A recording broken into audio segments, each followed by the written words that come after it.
सदाशिवादियारम्भे भैरवाचार्यमध्यगाम् अस्मदाचार्यपर्यन्तं वन्दे गुरुपरम्परां।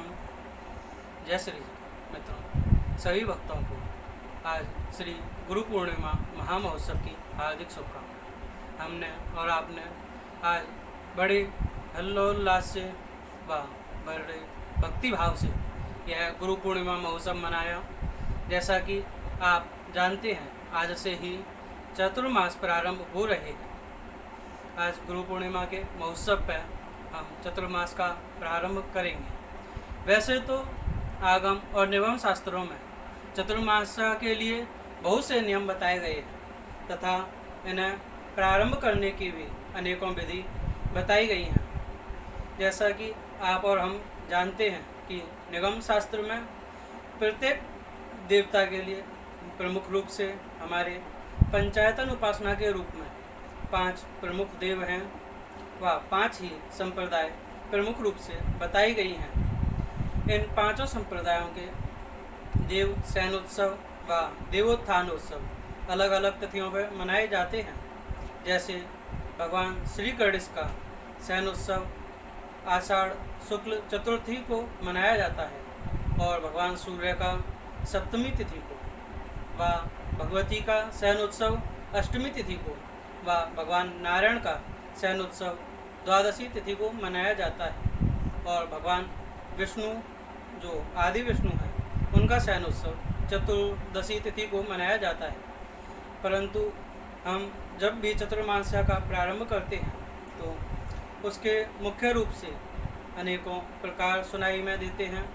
जैसे कि मूलतः कहा जाता है कि अपने अपने इष्ट देव के शयनोत्सव वाले दिन प्रातःकाल भगवान का अर्चन उपासन करें, व्रत करें तथा रात्रि में पूजन कर उनका शयनोत्सव विधि विधान रूप से मनाया जाए तथा इसी दिन से चतुर्मास्या का प्रारंभ किया जाता है व कार्तिक शुक्ल में इन्हीं तिथियों को उनका उत्थानोत्सव मनाकर हम अपने चतुर्मास्या व्रत की पूर्णता के लिए भगवान को अपने चतुर्मास्या के व्रत का समर्पण करते हैं। एवं आगम शास्त्र में भी इसके अनेकों मत दिए गए हैं। जैसा कि आप और हम जानते हैं, प्रमुख रूप से एकादशी जिसे हम देवशयनी एकादशी के नाम से जानते हैं, उसके बाद द्वादशी, यह भी प्रधान रूप से वेद शास्त्रों ने माना है। और सबके मत में आगम तथा निगम सर्वमत से आषाढ़ शुक्ल पूर्णिमा अर्थात गुरु पूर्णिमा के दिन से यह व्रत प्रारंभ करना चाहिए। जो आगम तथा निगम दोनों ने मूल रूप से माना है तथा दोनों का ऐक्य भाव होने से हम आज के दिन से प्रधानता देते हुए इस व्रत को प्रारंभ करेंगे। वैसे तो इस व्रत में अनेकों नियम धारण किए जाते हैं। जैसे आप अपनी इष्ट की प्रसन्नता के लिए आज से प्रारंभ कर चतुर्मास्या तक उस पूजन विधान को एक रूप में करते रहें तथा उसमें व्यवधान ना आने दें। इस व्रत को सूतक या वृद्धि होने पर नहीं किया जा सकता अतः यह एक विशेष क्रम है, इसलिए इसके लिए शुद्धता देखी जानी आवश्यक है।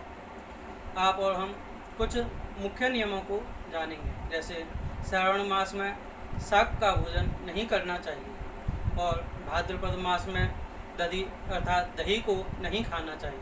इसी प्रकार आश्विन मास में दूध का त्याग करना चाहिए व कार्तिक मास में दाल का त्याग करना चाहिए।